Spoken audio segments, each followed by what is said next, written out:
What's up, y'all? I'm back, and I'm here to give you guys my Sonic the Hedgehog 2 fan movie review. Now, two words come directly to mind when I think of this movie. Fan service. If you are coming to see the most video game accurate live action movie adaptation, that is exactly what you're going to get when you see this movie. Now, the story itself really isn't that deep, but come on, that's not what you're going for, is it? But I will tell you, there's a hell of a lot of character development. Sonic has settled into Earth and with his new family, but he's still trying to find himself as a hero. But you also have the returning Jim Carrey and Dr. Robotnik in this movie as the main villain. And a lot of people in the first movie would argue that he stole the show, and you could make that same case for this movie that he stole the show too. But yeah, we have a new character that enters the fray. Knuckles the Echidna. And to me, he was the show stealer in this movie, along with Miles Tails Prower. And if you played the Sonic 2 video game as a kid for Sega Genesis, you would see that it's pretty much a copy and paste of that exact same storyline, where Knuckles gets manipulated by Dr. Robotnik into trying to retrieve the Master Emerald for him. And even though at the core Knuckles is portrayed as some big dumb powerhouse, he actually does have a backstory, and he actually does have a compassionate side to his character.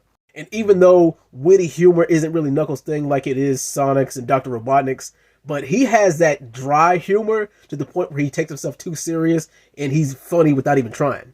Now, as far as Tails' character development, I loved him because he really does give you that little brother archetype. He's a guy who is a child too, but he looks up to Sonic like he's this big superhero. But Sonic knows he's not perfect, but he's trying to be the best protector / big brother figure that he can to Tails. But Tails is also a genius, so don't forget that. Even though Sonic has the speed, Sonic gets bailed out a lot by Tails in this movie. And there's a little subplot with Sonic's parents and with them going on vacation to Hawaii for their friend's wedding, which, by the way, is hilarious too. And also, other minor spoiler, Shamar Moore is in this movie. And I'm not going to say exactly what his role is, but it is going to surprise you. In this movie, if you come for the action, then you'll stay for the comedy.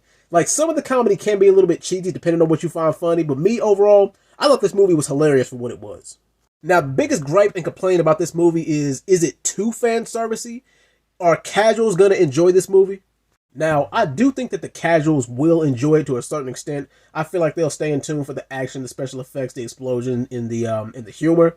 But I really do think that this is a fan servicey movie for all the hardcore Sonic and video game fans. And by no means is this a perfect movie, but if you are a fan of the series and you love video games and you just want something to bring you back to your childhood, then yes, this movie is for you. I will give Sonic the Hedgehog a 9 out of 10. P.S. Stay after the credits. And another minor spoiler, I wouldn't be surprised if we saw a live-action Super Smash Bros. Adaptation in the next few years. Peace out.